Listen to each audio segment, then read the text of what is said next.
लोग कहते हैं कि मजहब नहीं सिखाता आपस में बैर रखना, महानुभाव बिल्कुल सफेद झूठ है। ये लूटपाट, ये फूट, ये आपस में मारना काटना जो कुछ सिखाता है वो मजहब ही सिखाता है।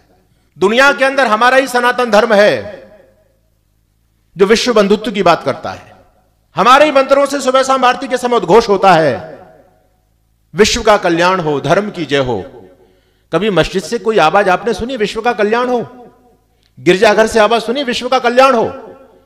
वो लोग कल्याण चाहते हैं तो केवल अपना, बस दूसरे को तो देखना नहीं चाहते, दूसरे का तो सर कलम करना चाहते हैं। एक धर्म, एक जाति, एक ईश्वर, एक भाषा बनाए बिना भारत का पूर्ण हित और जातीय उन्नति का होना दुष्कर है। आज हमारे दोनों मनीषियों ने जो अपनी चिंता व्यक्त की वो इन्हीं पॉइंटों पर की, और वास्तव में देखा जाए तो हमारे जितने भी हमारी राष्ट्रीय समस्याएं इन 4 पॉइंटों के अंदर समाहित है। और समाधान क्या है? एकता। आज अनेकता हो गई ना, अनेक ईश्वर हो गए, अनेक धर्म हो गए, अनेक जातियां हो गई, अनेक भाषाएं हो गई। अगर इन समस्याओं का समाधान चाहते हैं तो एकता में आ जाइए, यही समाधान हो सकता है। वस्तुतः देखा जाए तो आज जितनी टेंशन, जितनी तनावग्रस्त स्थिति, जितनी लूटपाट, जितनी मारकाट, जितनी हाय हत्या, एक दूसरे का व्यक्ति खून का प्यासा बना हुआ आज के समय में। इतना तो तनाव देश की सीमाओं पर नहीं है जितना धर्म को लेकर के है। एक धर्म वाले दूसरे धर्म वालों को देखना ही नहीं चाह रहे। और आपकी भारत की स्थिति तो बहुत ज्यादा नाजुक हो चुकी है वर्तमान में। आप देख रहे हैं कि आपके देश में सरेआम सरतन से जुदा के नारे लगाए जा रहे हैं। एक बहुत बड़ा समूह आपके सामने ऐसा खड़ा हो गया जिस समस्या का समाधान मैं नहीं समझता कि सरकारें कर पाएंगी। वो तो ईश्वर इच्छा पर है, जिस समय समय आएगा उस दिन वो समस्या का समाधान होगा। जो होगा वो सब हमारे और आपके सामने होगा। हम और आप नहीं रहे तो हमारे बच्चों के सामने होगा। तो धर्म आज एक दूसरे के खून का प्यासा बना हुआ। जो धर्म कभी शांति और सद्भाव का संदेश देता था, आज दुनिया में यदि मारकाट, हाय हत्या, लूटपाट हो रही है तो वो केवल धर्म के मामले में हो रही है।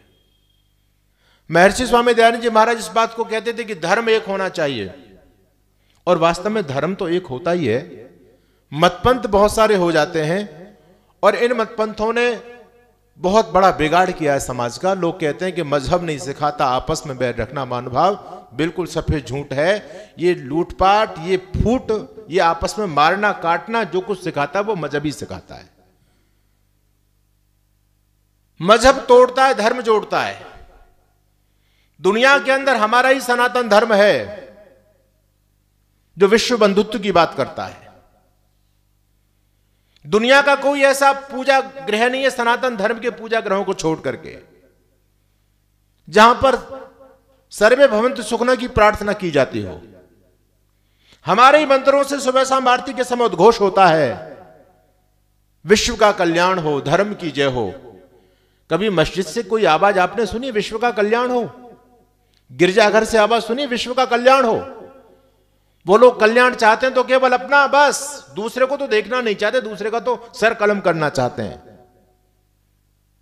तो ये जब से पंथाई समाज में बढ़ी, एक धर्म को हम भूल गए, और जब धर्म भिन्न भिन्न हो गए तो ईश्वर भी लोगों के अपने अपने संप्रदाय के अनुसार लोगों ने ईश्वर को गढ़ लिया। और अब तो ईश्वर भी छूटता चला जा रहा है। अब तो व्यक्ति ही भगवान बन रहा है। इन पंथों के जितने सारे गुरु हैं वो अपने शिष्यों को जब मंत्र दीक्षा देते हैं तो ईश्वर की पूजा की बात नहीं करते, अपनी पूजा सिखाते हैं।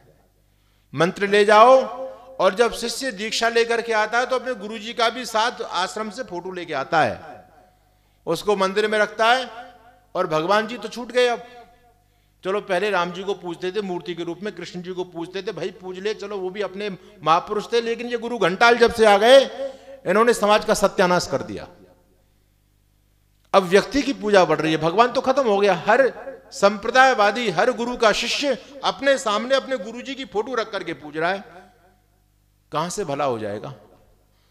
इसलिए ऋषि दयानंद जी महाराज की वेदना थी एक धर्म, और जब तक एक धर्म को मानने वाले थे, एक ईश्वर के उपासक थे हम, दुनिया में हमारा कोई मुकाबला नहीं कर पाया। ज्ञान विज्ञान आचार सदाचार व्यवहार में हमारे भारत ने, हमारे देश ने जो कीर्तिमान स्थापित किए, आज तक लोग उनकी गाथाओं को पढ़ते हैं, इतिहास हम सुनाते हैं अपने महापुरुषों का। तो पतन देश का क्यों हुआ? जब अनेक मजहब पैदा हो गए, अनेक ईश्वर पैदा हो गए, ईश्वरों को गढ़ लिया गया। यही तो गुरु विरजानंद जी ने दयानंद जी महाराज से कहा था उस समय, गुरु दक्षिणा के समय में, कि आज लोगों ने अपने अपनी कल्पनाओं से ईश्वरों को गढ़ लिया है। लोग खिलौनों की तरह ईश्वर के साथ में खेल रहे हैं, अलग अलग सबके ईश्वर हो गए, और फिर ईश्वरों को लेकर के लड़ रहे हैं लोग। वैष्णव अपने को बड़ा बनाते हैं, शैव अपने को बड़ा बताते हैं, देवी वाले अपने को बड़ा बताते हैं। आप हरिद्वार में देखिए, जब कुंभ का मेला लगता है, तो जब शाही स्नान होता है, तो हमारे ईश्वर को मानने वाले भक्तों में झगड़ा हो रहा है।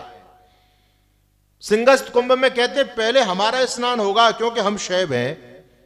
दूसरा कहते हैं नहीं, शैव बड़े नहीं होते, वैष्णव बड़े होते हैं। हम बड़े, हम विष्णु को मानते हैं, हमारा भगवान बड़ा है। शिव वाले कहते नहीं, हमारा भगवान बड़ा है। आपस में लड़ रहे, तलवारें खिंच रही हैं साधु संतों में।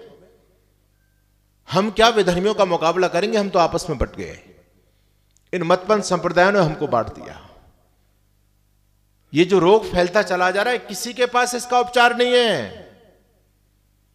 केवल एक महर्षि दयानंद सरस्वती, उस ऋषि ने सोचा था इस भारत को किस प्रकार से दोबारा से गौरवशाली पद को कैसे प्राप्त कराया जाए। तो ऋषि दयानंद महाराज जी ने चिंतन दिया कि भाई एक धर्म स्वीकार करो, एक ईश्वर के उपासक बनो, और तीसरी बात, एक जाति।